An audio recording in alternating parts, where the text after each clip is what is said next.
their funerary equipment down.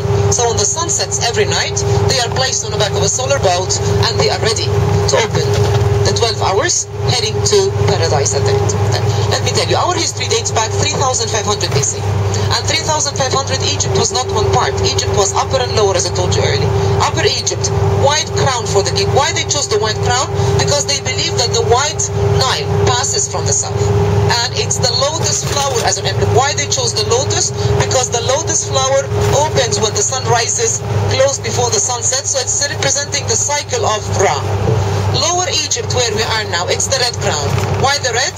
Because it's the most fertile part of Egypt, and they believe that the color of mud and silt was a bit reddish. So they chose the red color. And it's the papyrus plant. Why the papyrus plant? The flower of the papyrus takes the shape of the rays of Ra. The stem of the papyrus takes a pyramid shape at the end. So both Upper Egypt and Lower Egypt fighting together. For 300 years, who will win? Who will be able to unify both under his control? And the first unification dates back 3,200 BC. Now what do you think? How they used to bury their bodies? 3,500. Mummification and stuff like that? No. 3,500, very primitive time and very primitive way as well. And all of them were equal. When any person dies, what do? They just push the knees under the chin. First of all, they wash the body with fresh running water. They put the essence of lotus flower. They do it immediately. You know, the temperature, of course, will go down very quickly. So they start pushing the knees under the chin. Fetus position like a baby in the tummy of his mother. Wrap the body with shrouds. Put the body in a rectangular box that size. Exactly the same size like Moses' cradle. I think it was a standard at that time. All boxes were the same. The boxes were made of papyrus, by the way. Moses' cradle was made of papyrus plant. And then they mark the head with a headrest.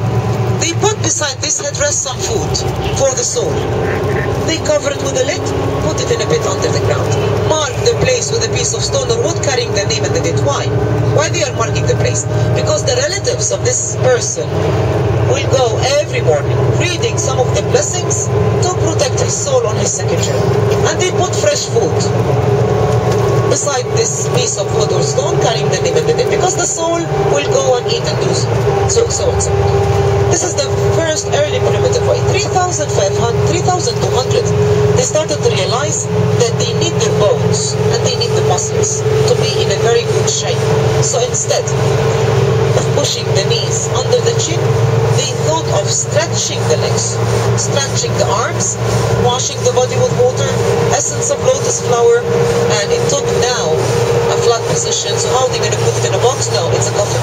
It's a rectangular coffin under the ground. So it started to be like what? Like a small room under the ground housing this coffin, and they marked the place from